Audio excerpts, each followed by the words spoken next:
Parang bulin mawiselay Wai luten au kan chimlo Itaw na ka mangay biatu Itan chauwa kalodlanta Mangay nachu Kiyang gawin liam puy lulsuhaw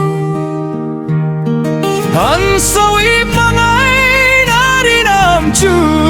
Herdun zalin inlanangu Mateitan ka mangay na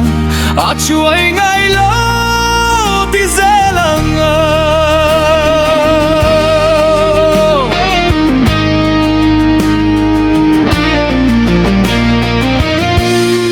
Ngayhlay azwal izun lengzang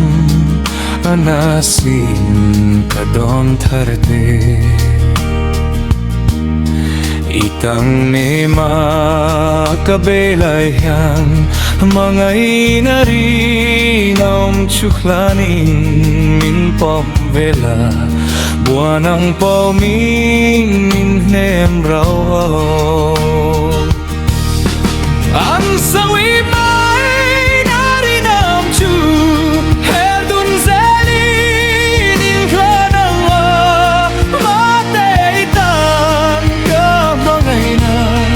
At siya'y ngaylan lutizelanga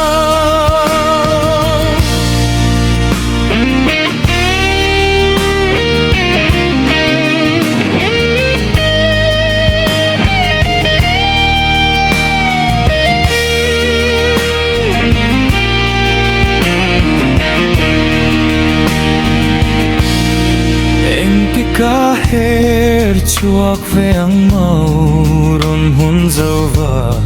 pan len hun du Ron hun zauwa